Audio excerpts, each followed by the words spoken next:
everybody. Thanks for waiting for a few minutes. I think we're still going to have some people kind of slowly trickling in because the traffic out there is so bad. But welcome. Thank you for coming. I'm Alan Rossi. I'm chair of the Creative Writing Department. Couple technical things. If you could silence your cell phone, and you're welcome to take pictures, but maybe turn the flashes off. Although who could tell with these bright lights right here? But the flash can be a little distracting, so if you could turn that off for the readers. Okay, so this is our senior reading. This is very exciting. These seniors have been with us obviously through all of junior year, half of this one now. They've taken the foundational courses in nonfiction, poetry, and fiction, as well as some electives. And this year they've been challenged with more advanced courses, reading more advanced material, more difficult material, and material that, at least in my fiction classes, breaks away from the easily classifiable. Oftentimes we're reading stuff that's like, what exactly is this? And it's really fun, but it's also really difficult, and these students have risen to the challenge of this difficult material. Let me give another example of just how hard these seniors work. Some of the seniors who haven't even taken my fiction class yet have written fiction on their own and shown me those stories, and that just goes to show the dedication to the craft of creative writing, the dedication to the process, and that's really rare. In fact, it's extremely rare, and it's also really, really fun as a teacher because every one of them is so into it. So here's how I see this senior class. From my perspective, writing is on their mind, art is on their mind, it's how they see the world, it's how they process things, and it's how they understand themselves. And that makes for really good writing because it's always at the forefront of their consciousness. You know, it's always something they're processing and working with. And then you can see that on the page. You can see that about them. Welcome, come on in. Okay, so because of this, they're writing at an incredibly high level, and I'm pleased that you get to hear their work tonight. Just don't be fooled at the seeming effortlessness of what you're about to hear. This writing took hard work, revision, rethinking, even seeing oneself anew. We couldn't be more impressed, overjoyed, and proud, and just happy about all the people on this stage. But don't get a big head about it. But so let's all sit back, relax, and enjoy. Our first reader is Nora Curley. One moment.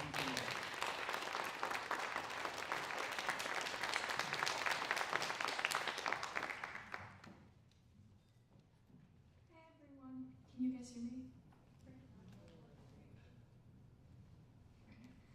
Hey y'all, my name is Nora Curley, and I'm from Estill, South Carolina. Tonight I'm reading 2 poems. This is the first. Doll. I wish I could be a doll. Not all the time, just most days. I want to have pearls drip and clump to my lashes like tears and have no one bat an eye. I won't have to introduce myself to a crowd because there would be a name tag on my hand and no one would get it wrong. I want to be nothing but squishy cotton with big glass arms and a face that everyone can look at and say, wow. To have pretty women and kind women and loving men bring me into their home and cherish me, this doll. To be a doll is to attract attention, to that I say good. Let them look and marvel at this doll, this perfect specimen. Let them look at this doll with a head of white roses and eyes that pierce like the tip of a war hero's sword. To be a doll is to walk down the street at night without fear and have everyone look at you and know who you are. I am not made out of Kevlar-infused cotton. I am made out of shiny white plastic. I am a Barbie. My body is smooth, no ridges in my arms, just rolling hills of plastic. Everyone who sees me pictures me in bikinis and as a ballerina. My smile is painted on, and I wear the clothes others tell me to. I will never be the doll women keep on a shelf. I won't be a precious moment, because I am not the doll grandparents like. They have gunpowder coloring their souls, and a pale mouth with a voice that booms like a shotgun blast. Dolls are strong. They can be dropped off a table and not break.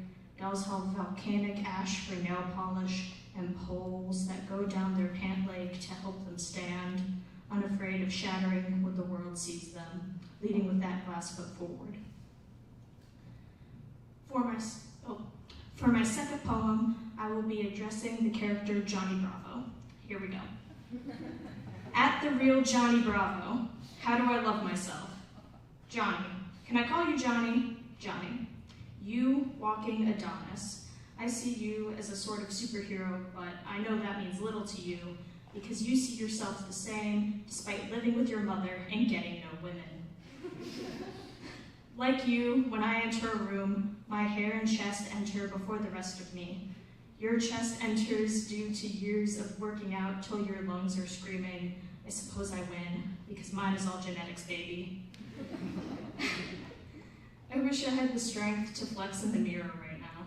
Show me how you parade your seeming unyielding confidence. I'll follow suit. All it takes is someone to ask me if I'm all right before I start sobbing uncontrollably. Have you ever cried in a public restroom before, Mr. Bravo, like I am? Have you ever punctuated your cries with the flush of a toilet? What's it like to live the way you do when your conquests for love don't end in victory and you remember that you don't have a job? Do you ever flop down into the bed that you've lived in since you were a child, one that's now too small for you, and cry?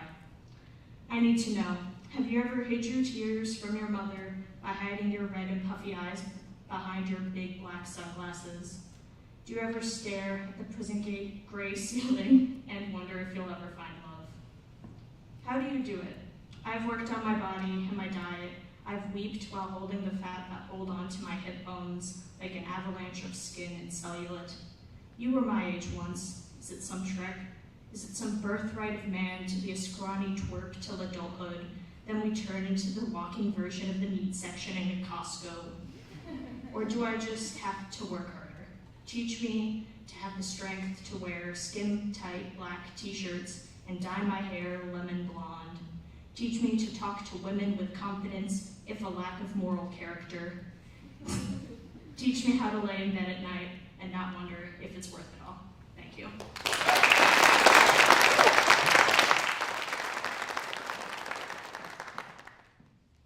Hello, my name is Savannah Bell, and I'm from Greenville, and I'm going to be reading two poems. This first one is called Origami Snakes. Birds an eccentric color, I can never breathe while asleep in the dark. My veins pulse with abstract desire for swelling tongues and flowering wheels of inviting pain, for hesitant pleasure, for shame that transfixes me like an abandoned animal. I am horrified at the insects that harvest their eggs inside of me and the wanting I feel inside my hot organs as they crawl. A tickling that both hurts and makes me laugh. Once in a dream, a man said, I could never love a person like you.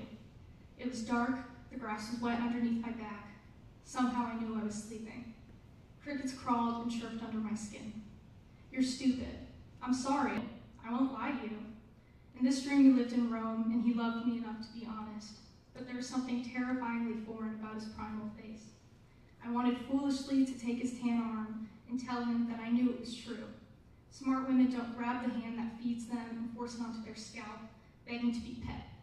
They fold their desires into origami snakes, watching them hiss and tangle together until they are one scared, squirming paper chain. The second one is called Fisherman's Wife. She tried to be good for him, but the back of his head was everywhere, and she didn't remember his face. Maybe it was the wind that he loved, smelling of salt and sulfur, crab shells at his feet. Maybe it was the wail of a siren, something morbid and raw, a screeching ring in his ears. That ringing wouldn't leave him. It would worm into his head and make a home for itself, where it's fleshy and dense, and it can knead through his dreams every night. So as he slept, the wife sucked salt out of his wounds. She choked on coastal air as she waited, watched for his chest to rise and fall, heard the moon, enveloped in the tide of his breathing. The hems of his slacks were soaked when he stepped out of the sea foam. Then he was young and perceptive and born of all that she knew to be beautiful. He placed pearls on her Cupid's bow, one by one, rolling onto her tongue and into her throat. She swallowed and they nestled under her breast, ribs like the ridged surface of a shell. Now they stand together on the sand, and she searches for places to rest her hands underneath his skin, underneath the muscle and the nape of his arm, or cupped around the bones in his hips. In her dreams, there is no siren to sing to her. There was a singed edge of a freshly cut fishing line, and the bait left behind in the belly of a striped bass. She poked his fingernails into her wrinkled cheeks, from where his thumbs touched hers last. The wife would let him tie his line around her molars and pull out her teeth, only if he promised to stick his fingers into her gaping mouth and seal her gums with gauze. Even if he never looked at her again, she'd always wait by the shore and hold out her weary palms. Thank you.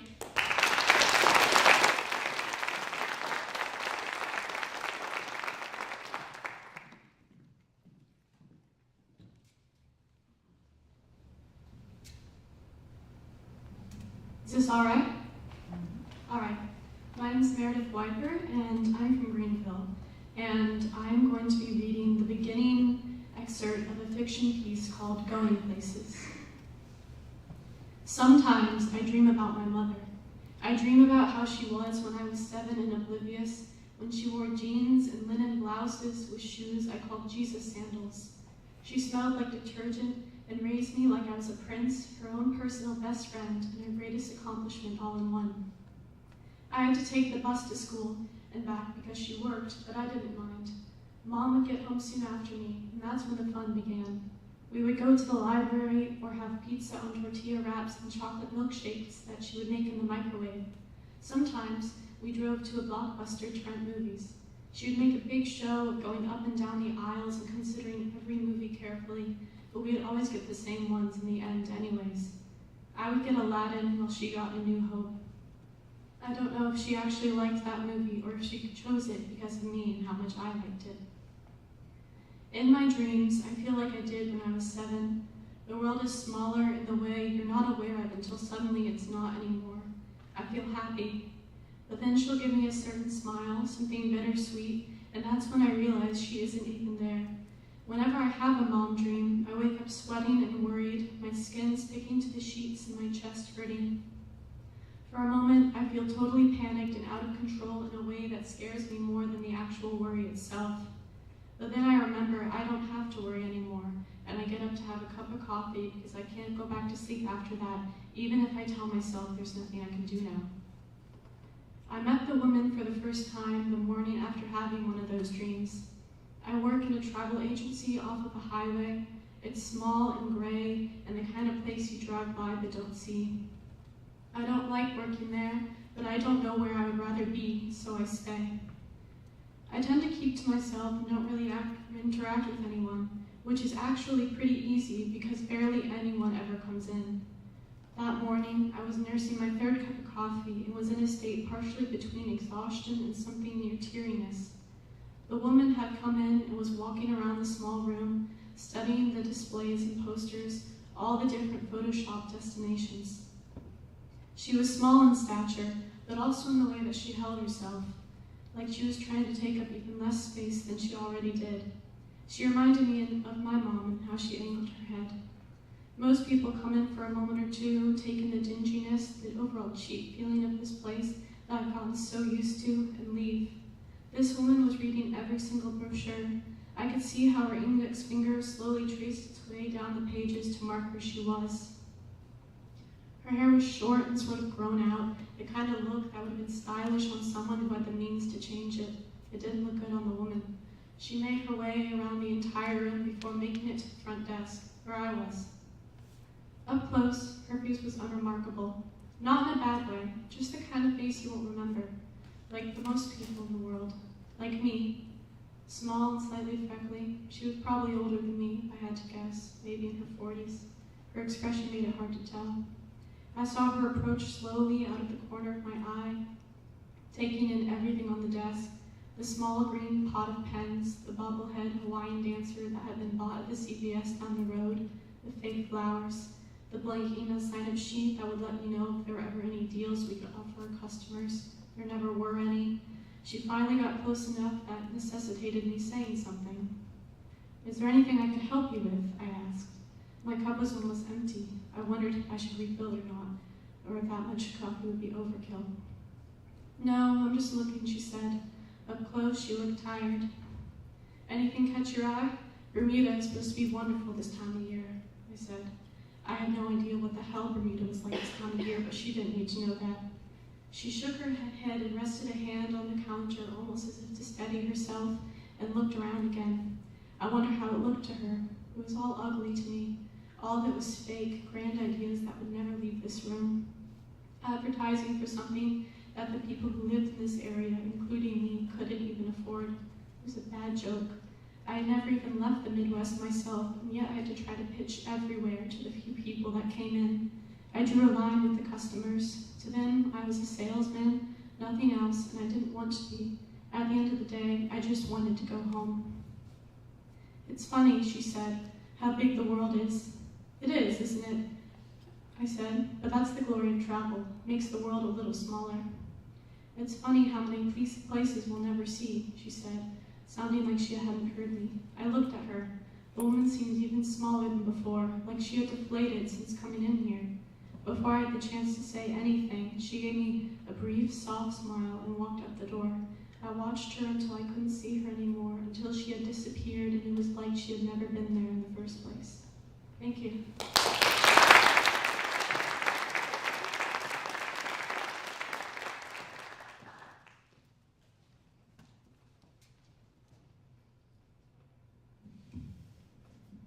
Hi, my name is Soraya Winkler. I'm from Orangeburg, and today I will be reading 2 poems. The world is ending and I can't scream. The sun, otherworldly sun, jubilant ball of light, my great Apollo, is headed towards this earth, and the world's a chaos-filled firecracker that's left my thumbs burnt from getting too close. I think of escapism and turning off stoves, unplugging cords and curling up in my bed for a sense of release that will soon be mine. But I'm reminded I don't have a choice in the workings of a God who will watch me die with everyone. I want control of this end. I call my grandmother and ask her what she's going to do now, because my reassurance rests in seeing someone I know being scared like me. This is our solidarity, I tell her. I ask her what we're going to do, and she tells me to run to the post office, buy and lick a stamp onto the letter she pressed into my hand, and mail it to my aunt who lives in Arizona. She will not get the letter. It will fossilize in its attempt to reach her, but I tell myself I have unanswered questions, superstitions of my dead family members. The importance of human connection overlaps the truth I should be facing, and I see through only one eye open. I can't reach her, but the possibility of it keeps me going, keeps me waiting for something. So I'm in the car now, driving down the street, licking my lips, ready to send it out, in the middle of nowhere. I welcome the sun with open arms and advice for him: do not bite off more than you can chew. He comes to this earth hungry, and I see him with his sights set on me from the rearview mirror, saying objects in the mirror may be closer than they appear, so I drive faster and faster until I'm past the post office, my grandmother's home, and my childhood church, which should have been my sanctuary, but the lights are dimmed, tainted stained glass broken, and I see that I am not welcomed.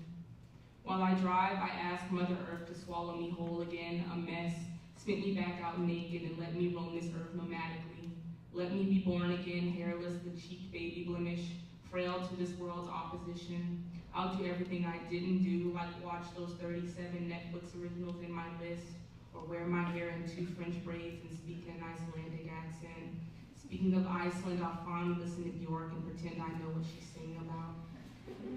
I'll be messy, do the pointless things of living because I know time, this construct that's supposed to be uniform, wait, repeat, keeps going, but not for me. And all my regrets are striking women on the street who blow kisses to onlookers and swallow flaming swords in miniskirts I put back on, then take off, then put back on, then never wear.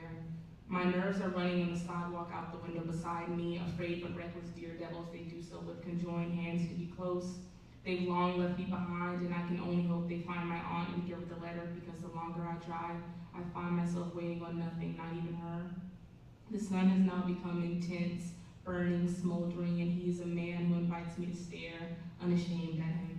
He knows he is intimidating, daring, and that most of all I see him. He tells me if you take a picture, it'll last longer. His motives are unclear to me, but ones that taunt like any other beast doing what it does best. I give him a dirty look, and he promises to take me out for mimosas when I turn 21. I want to live inside my own thoughts, build a quaint little house with a white fence there, yes, and suffer much. just until the catastrophic calamity of outside forces decides to break my sanctimonious living, becoming me more than I am myself. In the massive empty streets and flickering lights, I am driving to somewhere that'll have me, but maybe that place doesn't exist. I am grieving missed phone calls and orange chicken from Panda Express that will go uneaten, unanswered, but maybe it's better this way. That the things you love will be preserved in your grief, and to grieve something still alive and love something that is dead, and that middle ground of human desire and selfishness. How do you do both? Desperately, intensely. The sun begins to burn my face, he comforts me. So my second poem is a woman of color self-portrait. I have a distinct taste for something unattainable, connections to roots that everyone knows, not for their vastness or aromatic guitar, but for a familiar home filled with people, a connection to this world that is inherently stored in my humanity, and in my humanity my soul, and in my soul something greater that goes beyond what the flesh can touch. My lineage is one of adversity stretching amongst the hardy baobab trees. My faith remains challenged in a struggle against indifference to what is me in the inside. I am torn between a feral animal gnawing away at my bones. It seethes, it spits, it wants out. But I am also there, just watching this beast tactfully, though just there. And because of this, I stand on my two hind legs, that of a jackal in Springbok, obedient and answering to you when you call something that is me, a language, culture, people that are mine, and foreign, ugliness and abstract splotch on the map. I left my small city of brown and black bodies for the first time in nothing but my legs and skin, and had a revelation, one that caused me to step back into the skin my mother and father and grandfather and ancestors alike had recognized before me, had to see to live. Ignorance is bliss are a white man's words, I was told once, and I was not given the luxury of being stupid more than 5 times, holding my hands up to count to make sure. So I developed this domestic sadness that holds me and doesn't leave, but sits in the house wound up, in my bed tucked in, and in my bones genetic. It's traveled from all the other black and brown bodies, years before mine and after. I don't question where it comes from when I recognize it, but I'm far gone beyond the shallow waters I have waded out of countless times. Submerged, I noticed that Moses and Aaron have gotten to the shore with God just before I have. I sit in the middle of a flood of blood like obsidian rock dissolving. It is my birthright to be here. Thank you.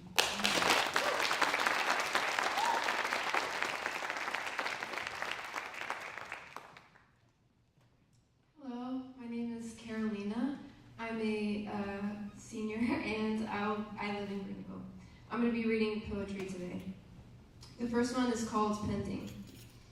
He says something like, the tide will ebb on and the moon will swell with it, so tone down. Meaning, watch the blade as it blunts, the air as it sails, victims as they numb, their knees like charred tomatoes. You'll learn to teach your thoughts. You'll learn they can graze like languid sheep or run to late in shadow. It will get worse before it gets better, he says. The farther you go, the more you'll see. But what? Oh, the chaos funneling. Moonlight churning in my palm into morning butter, I hope. Bottle said, take one pill at a time. When I knew what I was doing, I didn't know how to count for anything. The second poem is called The Brown Girl Sestina. For context, a sestina is a form of poetry that has a specific pattern of words to be repeated at the end of lines. Girl dressed in pink, I watched knives fly out of the hands of peony ladies and girls who placed them back on their laps quietly, and I'm left gauging the distance between a stare and a smile, flinching my face to lace on a smile so my teeth can shine like the knives they throw from a distance instead of throwing hands. But in my room, in my mind, I used to wish in quiet that I was those girls. Those pearlescent girls, but enough. Good brown girls smile hard and complain quietly, dodging those knives that we handle. Good brown girls must respect the distance. With sore souls, we tramp this distance because we are good brown girls with white silk gloves for hands, a crescent moon for a smile. We anticipate the knife-edged words spoken quietly. And all good brown women, they grin in quiet. They can read the distance between a smile and a knife, between two young girls, one brown and one smiling. These girls, while different, hold hands. While holding hands, they clench the quiet. The brown girl knows the distance from her history of generations of girls wielding their polished lives. Us brown girls, we've had to smile at the distance. We look at our worn hands quietly and think, what is it with those girls and their knives? And my last one is called On the Way to Hell's Kitchen. On the way to Hell's Kitchen, the cab driver on the phone says, who cares, there's nothing we can do, talking about his expelled high school son to a woman named Edna Messiah. Since out of the womb, I've been told by the men in green of a Messiah's plan paid before I take my first steps. They raise their gaping sleeves, spitting prayers, while the flock beats their chests, and in listening, I lose meaning of them. My faults, my most grievous faults. The raindrops cascade down the windows, bloating the city lights, blurring everything except the sky. Since out of the womb, I've been told that the sky holds the capital M Mister strung along the twinkling stitches, tired yet at peace. His crusted blood is night black from old sinner's harvest. On the rearview mirror hangs a golden necklace of a saint or angel I can't recognize. It swings hard like a pendulum striking the windshield, with the same force as a priest who flings his wrist, casting holy water on his flock. Since out of the womb, I've been reflected by two jaundiced chalices, one of blood, one of bread. They put out our tongues to make us like soldiers at ease and steal salute of the statues on high. At the stoplight on the corner of 48th and 10th, a man does push-ups on the sidewalk outside a cafe window as people glance past. After 10 seconds of his repetitions, he moves 3 feet away and kneels, skin bare to the concrete. He rocks back and forth, his lips stringing loops of prayer. In the womb, you're purebred without yeast, and the moment you become unfurled, I've been told old sin grabs you before your mother's hands, and the Mister above looks down on you smiling as the rest of your life unfurls. Thank you.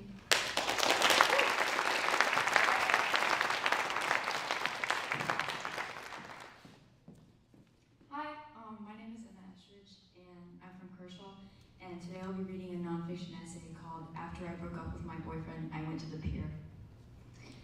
I'd first fallen for him because of the way he could drift through a day. He woke up late. Before lunch, he did online word puzzles, though his progress never saved when he clicked out of the tab. At night, he went to brass concerts, film screenings, ballets, anything he could consume for hours, sitting still in the dark. He never seemed to have homework. He never seemed to have class. He never called his parents, and he never told me that he liked me. If I said something he didn't agree with, he ignored it. He thought it was embarrassing when people showed affection, so I could count on one hand the number of times he touched me, a clinical pat on the shoulder as he rose to leave the room, an accidental nudge with his sneaker under the table. He said, I don't understand why people get so upset when someone dies. He said, if I do psychedelics, it won't be to get enlightened, it'll just be something to do. When I asked him why he missed our date once, he said, I was sleeping. I wanted to drift through the day too. I was the kind of person who worried about the correctness of my history homework. Sometimes I couldn't sleep because I was thinking about what would come after college. When I had an awkward conversation with a friend, my stomach stayed upset for hours. I longed to be unencumbered. Before the breakup, my mom and I walked out into the ocean. We bobbed in the waves and shook minnows from our feet, and she told me the person I dated would always be indicative of my character. I didn't want to break up with him, but I did anyway. That night, I drove to the pier. On the dance floor, 60-year-old women rubbed their hips against their husbands to John Mellencamp's Hurts So Good. The colored lights stuck to their smokers' lines, and some held diapered grandchildren, bobbing them to the music. The babies gripped the fringe of the women's souvenir shop crop tops. They were the kind of women who'd moved to Myrtle Beach in the 70s and stayed. The kind of women who liked to call bullshit. The kind of women who got drunk and told you about their sons who left me in biker gangs. The kind of women who'd raised 5 kids and 3 grandkids. They were worn out, and you could tell they worked 10-hour shifts in shoe stores along Ocean Boulevard. And you could tell they loved their husbands, still found them sexy, and that this was their one night a week to show it on the linoleum dance floor under the colored lights while kids shot firecrackers on the sand. You could see it all right there in their faces. I tried to be disgusted with them. I kept my back to the railing and watched, thinking about how I would have described the scene to the boyfriend. I didn't want to use X yet. They were so drunk they clung to each other. I had secondhand embarrassment from the sentimentality. A boy my age with a fishing rod was setting up next to me. His bait bucket smelled like dirt. He had skinny arms, a baseball cap with a frayed bill. I thought he might try to talk to me, ask for my number, and I imagined snubbing him. I imagined telling the boyfriend about this too, saying I was humiliated for him. I could see his want so clearly. But soon people were looking over the railing of his line. He'd hooked a shark the length of his forearm. He reeled it up slowly, careful to keep it from hitting the side of the pier. It had a snub nose like a puppy. He cupped a hand under the shark's belly, slid the hook from its gill. He turned to me. He said, "Want to hold him?" And I wanted to be unencumbered, but I held that shark, and we both looked at it in my hands, barely wiggling, and I rubbed my finger along its torso when he wanted to show me the difference in the texture of the scales, how one side was rough and the other was smooth, just wanted to show me. And there was a moment when I was passing it back that both of our hands gently cupped the belly, molded to fit its shape, and I knew I at least cared about something enough to want to write it down. Thank you.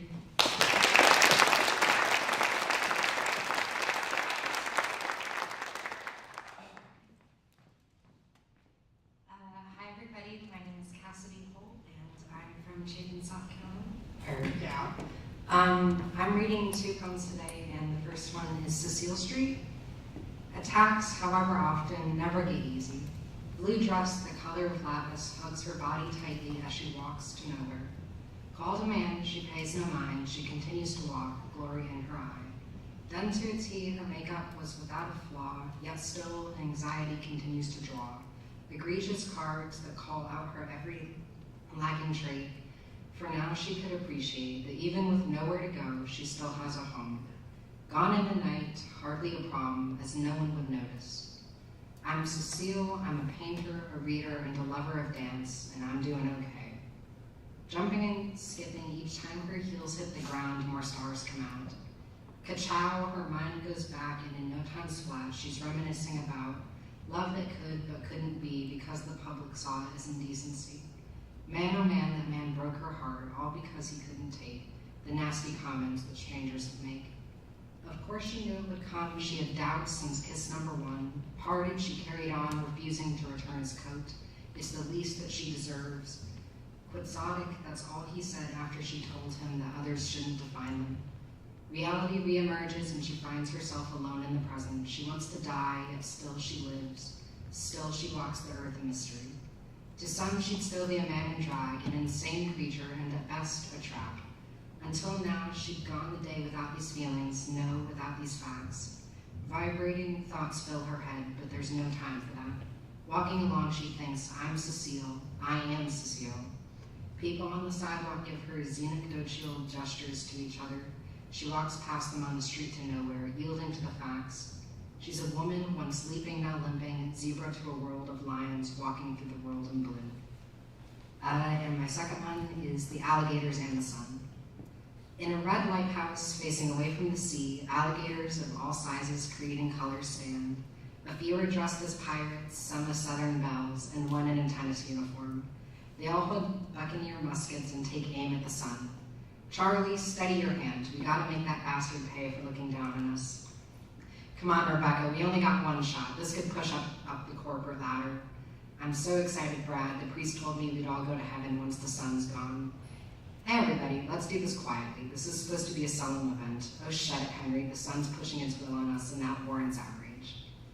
They fire 1,000,000 shots, and the lighthouse is covered in smoke, thicker than ocean fog, rolling in at night. The alligators' bullets strike the surface of the sun. Charlie, Martha, John, and Jordan shear and holler as the sun explodes into giant pink spoonbill feathers. The sky falls into a black night, only lit by loosely hanging stars. The alligators' heads face the sky, and in their eyes, those giant pink spoonbill feathers are the feathers of angels. The alligators begin to weep. Jenny's tears look like slugs resting on her face. Kurt lets out a single cliche tear. Rachel is making noise, but tears are too sad to fall. They throw their muskets off the edge of the lighthouse and bellow out towards the sky. They don't know why they are mourning a son they had shot, nor why they shot it. Without a son, their cold blood would surely freeze. Riddled with grief, the alligators throw themselves from the lighthouse.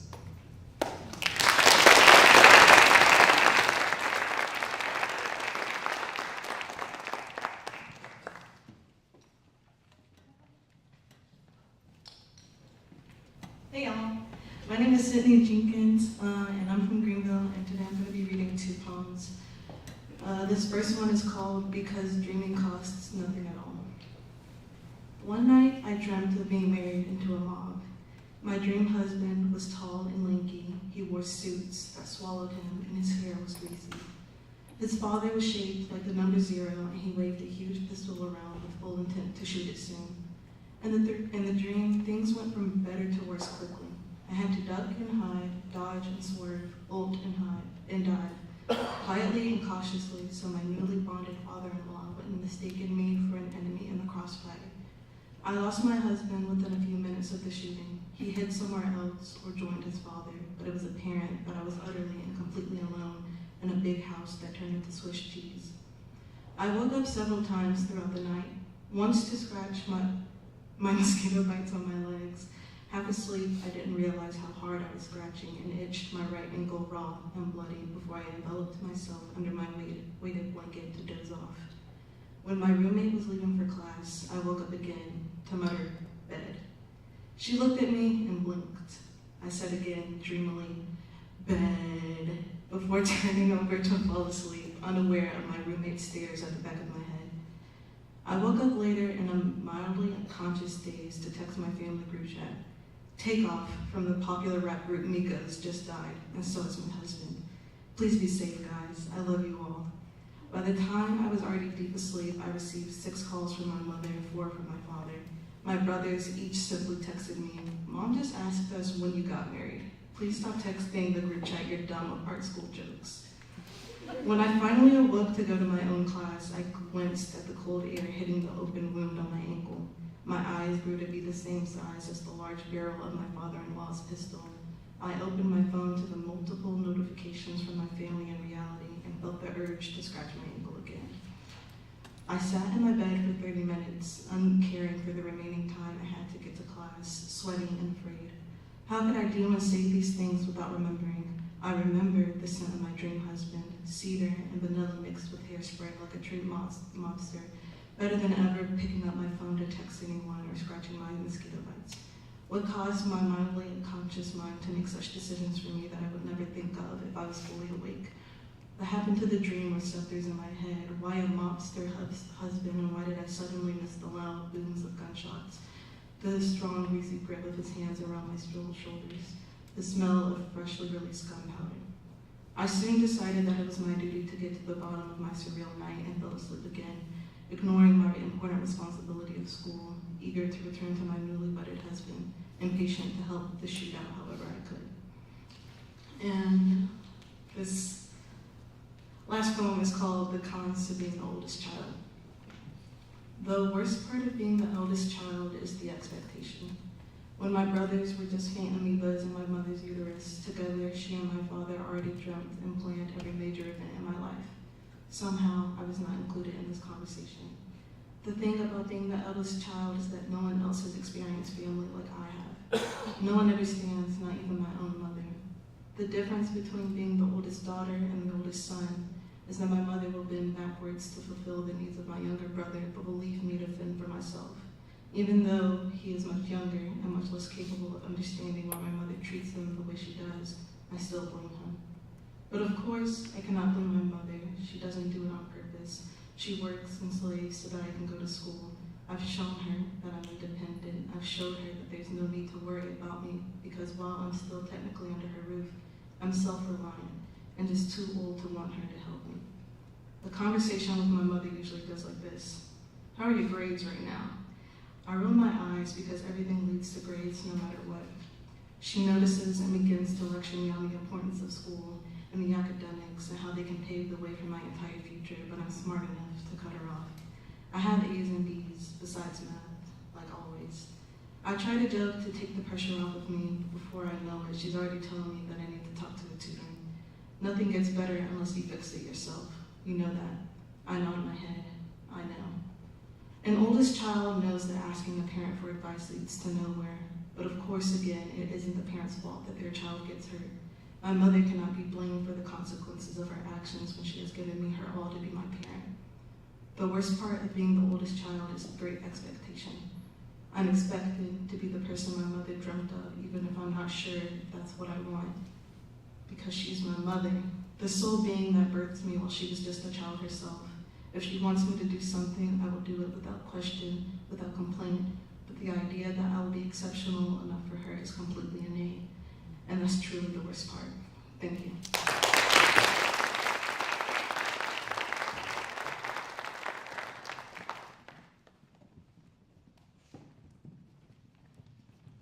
Hi, Hi, my name is Grace Luby. I'm from Fort Mill. This first piece I'll be reading is from my flash fiction anthology, The Linear Regression of All of Us, in which there's some supercomputer that's fed the data of every human to ever live and is told to write about it. This is the first of those pieces the computer writes. See Jane think. Jane is walking to school. She straightens her blouse and thinks about her boyfriend. Jane does not like school. Jane likes her boyfriend. She hopes that he likes her, too. Sometimes, Jane feels sad. She does not know why she feels sad. She wonders if her boyfriend feels sad. She hopes that he does, and then feels bad for hoping that her boyfriend feels sad. Why does she want her boyfriend to be sad? Typically, people who hate each other wish sadness on their enemy. But Jane's boyfriend is not Jane's enemy. Jane's boyfriend is Jane's boyfriend. If Jane got what she wanted, and her boyfriend was sad, would that make her happy? If so, would that make the inverse of happiness lead to happiness?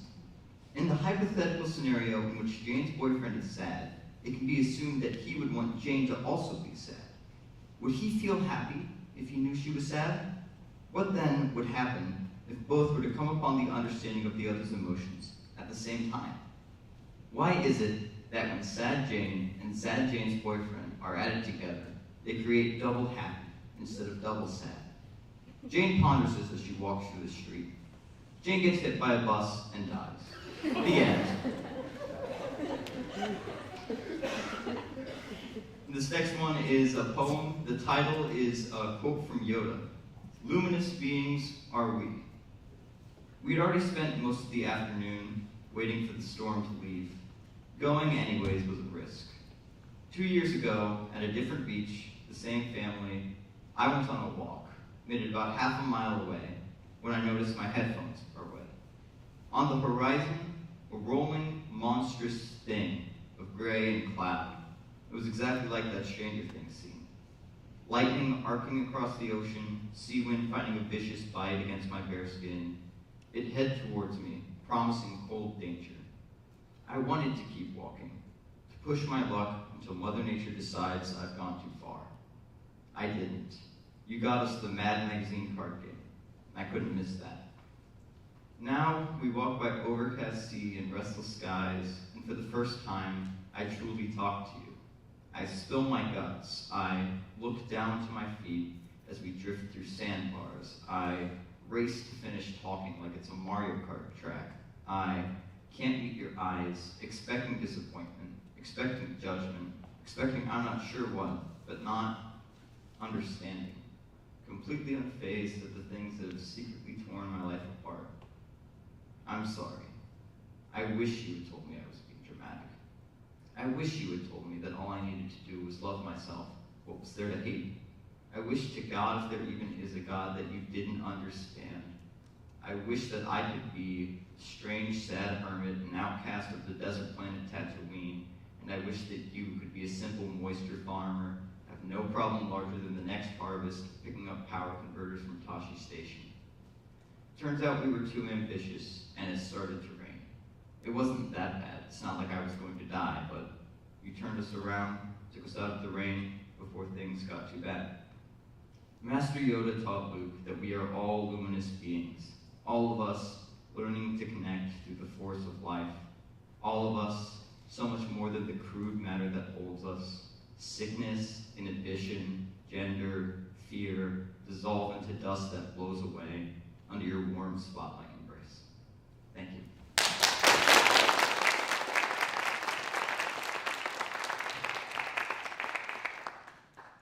Hello, my name is Skylar Green, and I'm from Greenville. I will be reading 2 poems today, the first of which is called Portrait of the Octopus Eating Its Own Arms. I've cuddled up with the damp corner of the room where the rain is always the air. A cloth curtain like seaweed wrapped around this luminously gray cavern, bright and bland, monotonous and alone like the sea floor, only scuffed white and muddied sun walls, and the bright blue puffed collection of meshy coral hanging above me. I crawled away from the hunger, each arm reaching out with circled fingers to grip onto the shallows of this world and drag my body along, rubbing my chitin against smooth sand rocks with holes like shark bites, a distance between me and the others. There is nothing to distract from the gnawing of my stomach as it rebels against the decision of my hearts to leave behind our companions and creations, woven through me in double helixes that say, eat. They're wonderful sources of vitamins and meat. Never, me and my hearts refuse the proposal of our stomach's cannibalistic dreams. In their place, I slot my arms between the venomous edges of my mouth. A nibble that will cleave the craving off, will lead to an aching that wraps around me like a towel rubbing the drops of desire off. I promise there was no real harm done. It's all right. If a part of me isn't there for a while, it will grow back. Now this place is too dry. I wish I had brought my home with me, just the two fuzzy hides of a waterlogged coconut, a place I can pretend I am not just breathing exposed muscles with no structure of bone or cartilage. But I couldn't bring myself to starve or take the chance of devouring the children, the families, my friends. That is the supremacy of this hunger, why I bolted to a new place, empty and empty enough that I might eat myself entirely. The second one is called Have Enough Days Passed for Me to Imagine You as Dead. Happy birthday. It's about time that I threw you a party. It could be a joint one, since we only have 4 days between us. That's what our memories tell us to do, the ones whose whispers of advice rub against my arteries, like the sand seeking into our hands, like when the currents crept under our feet, snatching our balance from beneath us, our only time at the beach together. Not only will I buy enough wrapping paper to cover up all the days between us, 3,285 days, but also chocolate cupcakes, all grouped together to make a cake with an antidote for the funeral. His funeral where I searched through the red velvet rose for you, positive you would be there. I could put the service music in with the batter and buttercream, that way you could listen and pretend your mother didn't stop you from coming. And not just you, but our brothers. Can I even call them mine? Would they still let me squeeze between them as we cheered them through the on-screen haunted house, loud enough that the sound effects were snuffed out? I'm not sure I have enough money for all the missing presents I owe you. I could give you pictures, maybe the one of the circus with popcorn kernels dripping out of the empty bucket onto our legs, arms squishing our shoulders together because he was making sure both of us felt hugged. You know who I mean. I could give you his ashes for your Miss Sweet 16 and a shrunk version of the bag washing the days from my mother's dresser. You should have had some to begin with. More of him, his pastel moss blanket that carpets beds, and is covered with the scent of the forest and freshly cut tree trunks, like him. His wide array of movies and games that he beat us all at, even the collection of ornamental knives he kept in his closet that he would have taught us to hold right. But I could give you a box, the one that clutched his ring. I would keep the one that held my mother's, evidence of their time together, our memories too. We can host this party in things we never got, echoes of tennis shoes against polished floors. You go to my games and I'll go to yours. This can be your card, even though it doesn't have all the well wishes I wanted to write instead of trying to find your address or phone number on a background checking website where it costs to find your family. We can trade lives. You can ask me about anything, even about why I have your birthday saved as mine on my email address and personal accounts, and I won't tell you it's just paranoia. Would you write me a thank you letter for the days after the party? But don't actually thank me, please. Just give me my goodbye, my see you later. Thank you.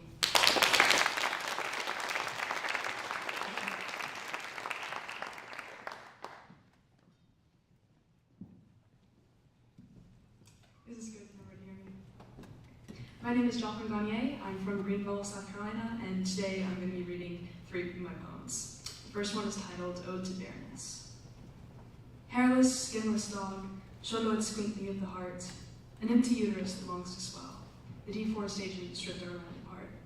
I loved you at your barest, without the plants that shroud your window, paint littered over perfect canvas. I loved the parts of you that hide, for I loved to find them.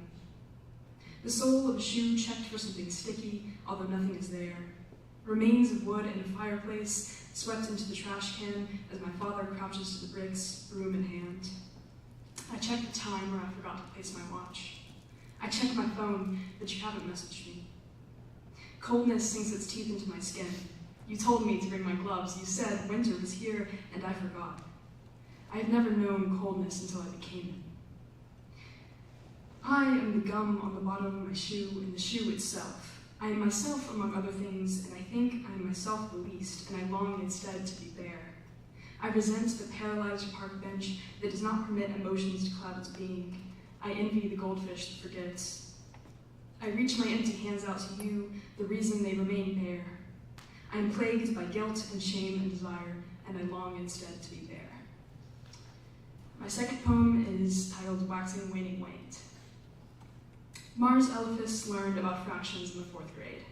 1/8, he poured himself into you, a little afraid what would happen when he did. Then a second 1/8, really just a 4th. There was more to him than you then. He had a mind outside of you, a mind that explored rather than dwelled, a mind that skipped rather than ran. Comfortable, he dosed off the second 4th, hardly even realizing that meant half of himself was buried in you, somewhere irretrievable. An 1/8 of yourself remained with him. Mars Elephas was 5/8 of a person. That was until he lost the last half of himself in you, you who became 15/8 of a person, and he became one who was you. All of him that was left was either yours or of you. My final poem is titled Joplin. I am clambering legs, sharp elbows, and muffled whimpers into a tear-stained pillow. I am the rasp of a sleepless voice, the smear of hair by your ears untamable, the howl of the wind late at night, snagging on the screen of your window, lapping at the sill. I am the coldness that bites the parts of your skin exposed by the sheets, and I am the heat that haunts the parts of you that are covered. Sometimes I have the irrepressible urge to screw everything up, but I don't know why that is, so I choke it back. Instead, I itch your bones to keep you tossing and turning, to be the voice in your head that keeps you awake. I'm your worst enemy and your greatest friend, and I'm sick of being your friend. I don't believe in good or bad people because I don't know where I fall. I am Tempest. I chase peace knowing I'm chaos. I am boots of lead bolted to your feet. As you thunder down the stairs, and with each slamming step I cry out, please wait, but with time I never grow closer. One might think it would be easy to reach oneself by running toward oneself, but I think you're further now. Storms are named after people, after all, and I'll show them why. Once they get to J, yes, by then they'll know my name.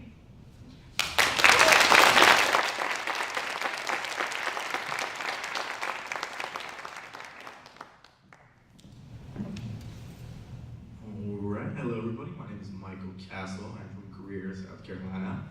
I'm going to read 3 short poems today. The first one is an abecedarian called A Conversation from the Point of View of One Friend Discussing with His Other Friend the Intricacies of a Human-Sized Praying Mantis. A mantis is like kind of a good metaphor for betrayal. You know, because of how they cannibalize their mates and everything. Don't shake your head like that. It's not that extreme of a comparison, unless you're saying that you could forgive someone for eating your head. How would you even go about the process of forgiveness, considering you don't have a head? Or are you trying to imply that you wouldn't lose your head? Hear me out. Imagine it's a jumbo mantis, ginormous, significantly bigger than a human kid. Yes, wait, no, exactly that. Imagine that it's like roughly the size of a human adult. It's not even a mantis at that point, it's just a monster. Yeah, a mantis monster. If you try to outrun it, you wouldn't stand a chance, probably. Maybe you could. At that point, it's more of a question of sheer will. Wait, you could remind me this whole conversation started with me trying to find a way to compare a mantis and betrayal. It's kind of unbelievable to me that you would sit here and let me describe a giant mantis violently trying to chase you down and maul you. What's wrong with you? All right, so the second poem is a villanelle titled Deliberations on Truth. What is the meaning of truth and modernity in a world that is constantly built on lies, in a world that constantly feigns fraternity? Are we stuck like this, in a locked room for eternity, surrounded by cameras, not knowing which spies? What is the meaning of truth? In modernity, sometimes it seems like a land of absurdity, with truth that a person can only surmise, in a world that constantly feigns fraternity. Will we be all alone in infirmity? When it ends, will we hear our loved ones' cries? What is the meaning of truth and modernity, where all a person can do is wish for more, and have eternity, living forever, so we can grow past being unwise in a world that constantly feigns fraternity. It would always help us to quit the perversity, but I cannot. I am stuck, and so I will reprise what is the meaning of truth and modernity in a world that constantly feigns fraternity. His final poem is called Do You Remember? And just for context, Ruplicera is the Latin, scientific name for butterflies. You, the Ruplicera that destroyed yourself, still as a child, taking part in the dance of your ancestors, you trapped yourself in a cage of your own flesh in order to better yourself, to transform from the ground and to grow wings. Did you do that of your own will? Run from the safety you knew would keep you trapped in hopes to see something new in the sky? Can you recall the calcification inching up your abdomen, enveloping your soul and confining yourself for weeks on end? What do you remember? Were you conscious, or were you inside a hypnagogic slumber, feeling that constant free fall and fearing whether or not you would wake up? Once you're reborn, did you crawl out of the guts of yourself? Did you come out different, not just physically, but mentally, with a new understanding of something greater? Was it worth it? Thank you.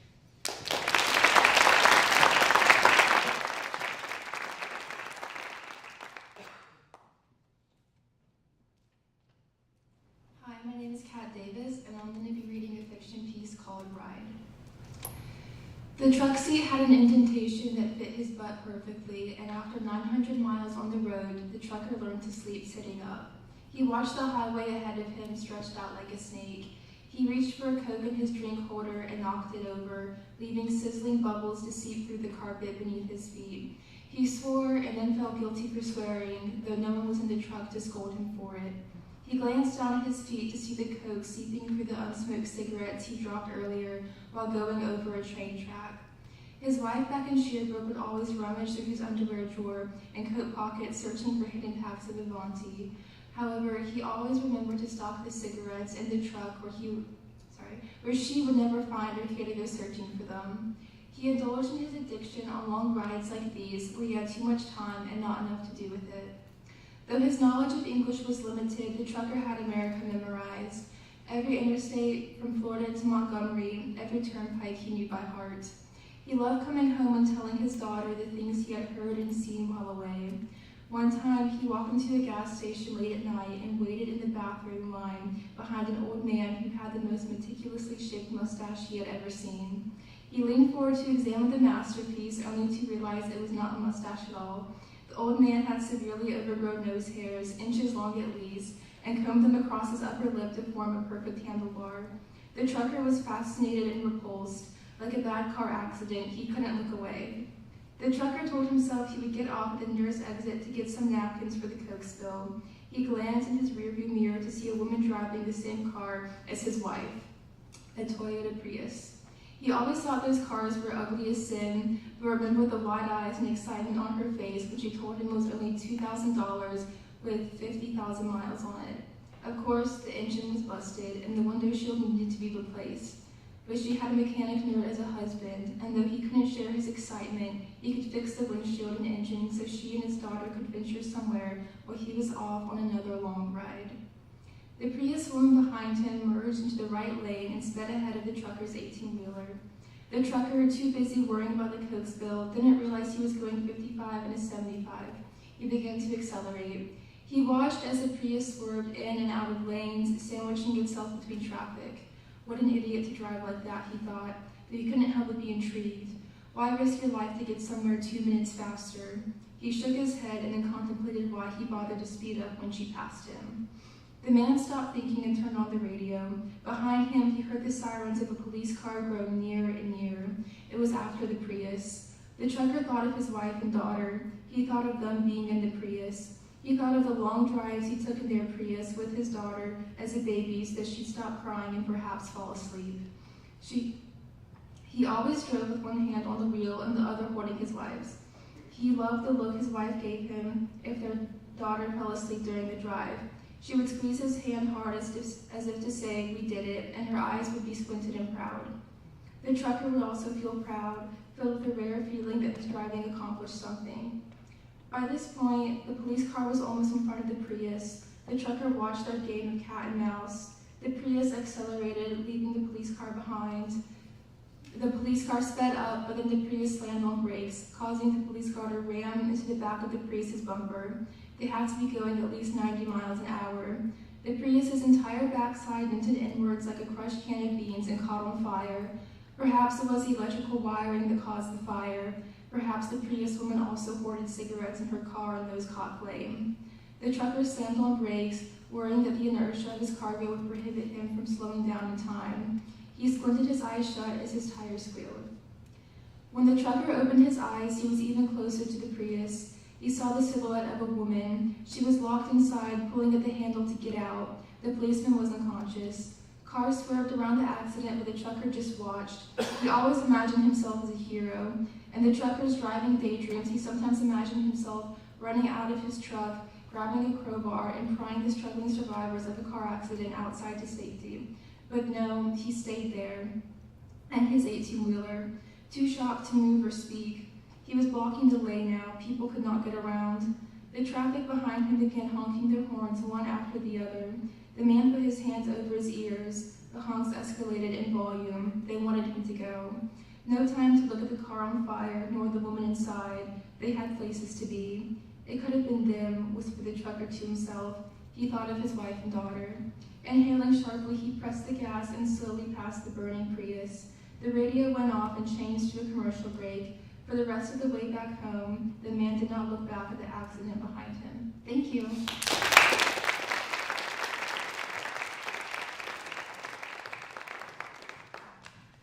Hello, I'm Deirdre, and I'm going to be reading 2 poems. To Amber Sparks, may we shed these bodies. The first time I went to space, I was in fiction class. You possessed the body of my teacher and spoke about God being a carousel of all moments of your young life. Forgive me, but I don't see pain when I look at the trees and the fields and the vast blue sky and everything in between. I see the ocean some days and think, I don't know this water and the life that lives beneath it, but I'd like to. The truth is, you looked up the Russian translation for "Where are you?" and it made me cry. The truth is, that is what I needed to hear, despite the fact that I hadn't thought of God in months, and I spent most nights wondering how many fish bowls I lived in. Forgive me once again, but you chose to die by going out there, to the vast darkness that holds nothing but your orbiting body. The last time I spoke with God was last year, packing up my neighbor's truck with every article of clothing I owned. He was in my ear whispering, "You are welcome, you are welcome, you are welcome. I have saved you this time." Which I thought was crazy, because he saved me from the very pain he inserted into my life, and I still wanted to tell strangers that I could feel him in everything. Have you ever summited a mountain, Space Janitor? Have you ever made a meal with your mother, or finished a book in less than a day? Have you ever been in love during the winter? Did you grow up with a dog that loved you more than he loved himself? Have you ever written a eulogy for every man that has ever hurt you, and pretended that he had died and died and died and died and died? There are ways to heal that don't involve transcendence. People have hurt me too, Space Janitor, but I will never leave behind this earth. You could have moved a street away and felt as if you had entered a new life, and if that wasn't enough, you could have moved a town away or even a state away. Every place that I have ever lived has different night sounds. Anything can feel like a different world if you let go of your body. It is the only thing that remains present wherever you are. Shed your body, Space Janitor. A phantom has no home. Become a noise, become a fire, become a street siren, become an ambulance, become an owl. Become Christmas, become math, become a bubble, become central heating, become the light that bounces around every shore morning, become everything all at once, become the fishbowl. Where are you? And then the next one is called Dreamscape Self-Portrait. There was a man called God behind me, but he didn't look like God. Earlier, me and others ran around a property in Connecticut. The grass was deep green, and the air felt like a bedside fan I forgot to turn off. A low buzz, its slow hum in the background of all parts of my life. Its white noise became snow, us became me, green became gray, and God left the room. It was winter, as I remember it being most months growing up. The sun set before school ended, and for the 2 hours each afternoon that there was light, Miss Tully sat us in front of the window. We stared, mouths open like hooked fish. We stared, our eyes crusted on the sides because we were always sleeping, always having another dream where the sun looked like butter and our mothers took a slice out of the sky and spreaded some on our knees so we wouldn't flake. The TV projects static that speaks. My mother pours a quick one before the world ends, but it's not ending now. There are so many voices to think about, so many faces that appear bodiless in the windows. We can't all go now. There are too many of us, and we've been taking chunks out of the sky for ourselves for too long. There is me reflected in the television transistor screen, the static filling in the faint outline of my body like a million breathing cells. In my dreams, I can never see one face staring back, just the blur of a body turning black, then white, then both. My teeth have grown in upside down in this world, and the hail always seems to land when my gums peel back into foothills. I look down at the skin under my heavy neck. Purple skin, orange skin, gray skin, thin skin and thick skin, dying and sick skin. I am every person who has died before me. I have broken eyes, and sometimes I can hear my name yelled from afar, over and over. And sometimes, when I try to yell back, nothing comes out except air, or the lack of. And I'm worried because I can do nothing, and the night is thick like pond water, and the part of my chest where the words lived is filled with static. If this is what being is, then take the skin I have crawled into and give it to my mother. Let her sing a lullaby to this extra weight. Let it slip into the night. Thank you.